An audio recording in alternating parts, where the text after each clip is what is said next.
बिस्मिल्लाहिर्रहमानिर्रहीम अस्सलाम वालेकुम रहमतुल्लाहि व बरकातुहू। मस्जिद क़ुबा आप जानते हैं ये इस्लाम की पहली मस्जिद है और इसमें इसके सहन में इसके आसपास बहुत सारी ऐसी चीज़ें हमें मिल जाती हैं जिनकी निस्बत रसूलुल्लाह सल्लल्लाहु अलैहि वसल्लम के साथ है। तो आज की इस वीडियो में एक ऐसे कुएँ का मैं आपको तारुफ़ करवाने जा रहा हूँ जो रसूलुल्लाह सल्लल्लाहु अलैहि वसल्लम के साथ जिसकी निस्बत है और जिसके कई नाम हैं। आपने पढ़े होंगे, सीरत की किताबों के अंदर पढ़े होंगे। वो कुआँ जिसके कई नाम हैं, वो कुआँ कौन-सा है और इस वक़्त उसकी सही जगह कौन-सी है? मस्जिद क़ुबा में अगर आप वैसे देखते हैं तो वहाँ पर आपको कोई कुआँ नज़र नहीं आता कि जो बाकायदा एक कुआँ हो या वहाँ से पानी निकाला जाता है, तो ऐसा आपको मस्जिद क़ुबा के अंदर कोई भी नज़र नहीं आता, उसके अहाते में कहीं नज़र नहीं आता। लेकिन मैं आपको उसकी निशानी भी बताऊँगा और दिखाऊँगा भी कि वो कुआँ इस वक़्त कहाँ पर वाक़ई है। और अगर आप जाते हैं वहाँ पर मस्जिद क़ुबा में जाते हैं, हज या उम्रे की सआदत आपको हासिल होती है, तो फिर आपको कौन-सी जगह पर जाना चाहिए और वो कुआँ आपको कैसे नज़र आएगा। तो इस वीडियो के अंदर ये सारी चीज़ें मैं आपके साथ शेयर करूँगा और उसके साथ-साथ उस कुएँ की तारीख़ भी मैं आपके साथ शेयर करूँगा। तो मेरे साथ आपने रहना है और वीडियो को मुकम्मल आपने देखना है। बहुत ही बेहतरीन और ख़ूबसूरत ये वीडियो होने जा रही है। उससे पहले एक छोटी-सी गुज़ारिश ये है कि अगर आप हमारे चैनल पर नए हैं, पहली मर्तबा आए हैं, तो चैनल को सब्सक्राइब ज़रूर कीजिए और हमारी वीडियो को लाइक एंड शेयर भी आपने ज़रूर करना है। चलिए फिर जल्दी से वीडियो को हम स्टार्ट करते हैं। मस्जिद क़ुबा इस्लाम की पहली मस्जिद है। अब ये जो कुआँ है इसके 3 नाम हमें हदीस के अंदर, तारीख़ के अंदर मिलते हैं।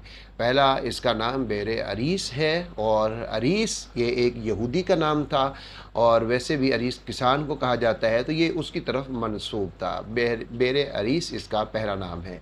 फिर इस कुएँ का नाम बैरुन नबी भी पड़ा सल्लल्लाहु अलैहि वसल्लम और फिर तीसरा नाम इसका बैरुल ख़ातम है। तो ये 3 नाम हैं।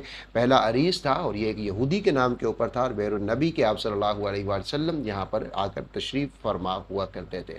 और एक बड़ी खूबसूरत हदीस इसके अंदर मौजूद है जो खुलफ़ाए सलासा की शान को बयान करती है। सैयदना अबू मूसा अशअरी रज़ी अल्लाह ताला अन्हो से ये रिवायत है और वो आका अलैहिस्सलाम के साथ यहाँ पर थे, इस कुएँ के पास थे, तो किसी ने आने की इजाज़त चाही तो आप सल्लल्लाहु अलैहि वसल्लम ने फरमाया कौन है आप पता करें। तो कुएँ के पास रसूलुल्लाह सल्लल्लाहु अलैहि वसल्लम इसकी मंडेर पर तशरीफ़ फरमा थे, तो किसी ने पास आने की, करीब आने की इजाज़त चाही।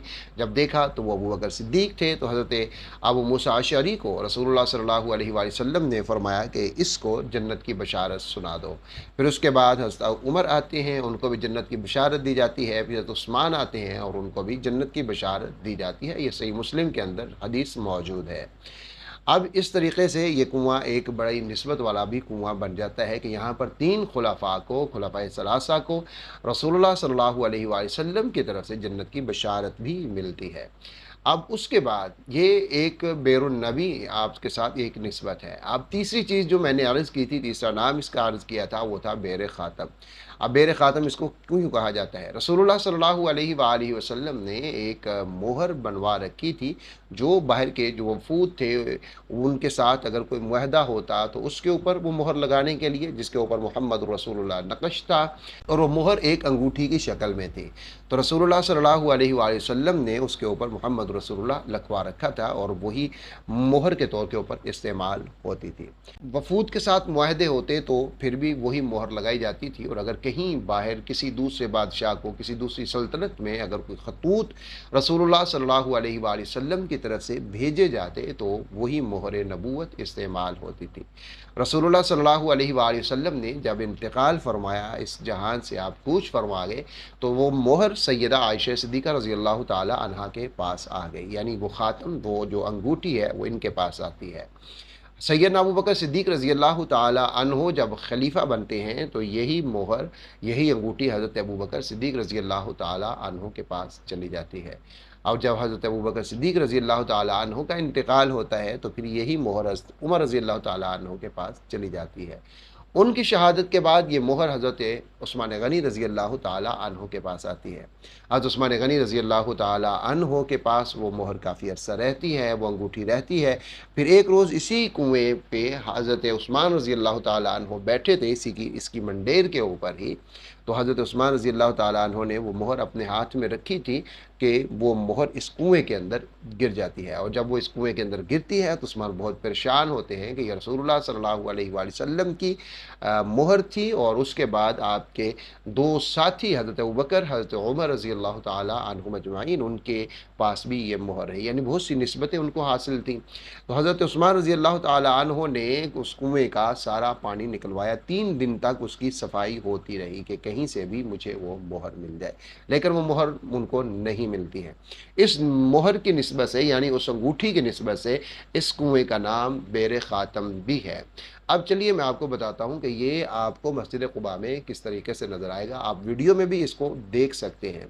مسجد قباء میں جب آپ جو اس کا صحن بنے ہوئے ہیں اس طرف آپ آ جاتے ہیں، ایک سائیڈ وہ ہے کہ جس طرف واش روم وغیرہ ہے، اور دوسری سائیڈ جو ہے وہاں پر جب آپ اس کے آ جاتے ہیں تو آپ اگر کھڑے ہو جائیں مغرب کی طرف منہ کر کے، آپ کا بایاں بازو آپ کے بائیں ہاتھ کی طرف مسجد قباء ہو، تو پھر آپ اگر وہاں پر کھڑے ہو جائیں گے تو پھر آپ کو صحن کے اندر یہ نشانی جو آپ اس وقت ویڈیو میں دیکھ رہے ہیں، یہ نشانی آپ کو وہاں پر نظر آئے گی۔ تو یہ وہ کنواں مبارک ہے، اس جگہ کے اوپر وہ کنواں تھا۔ 1964 کے اندر جب مسجد قباء کے یہ جو صحن بنائے گئے، یہ سارا حلقہ بنایا گیا تھا، تو اس وقت اس کنویں کو اس تعمیر کے اندر شامل کر لیا گیا تھا، تو لیکن اس کا نشان جو ہے وہ آج بھی باقی ہے۔ تو یہ وہ کنواں ہے جو آپ اس وقت دیکھ رہے ہیں، یہ جو نشان ہے یہ وہ مبارک کنواں ہے، اس جگہ کے اوپر وہ کنواں تھا۔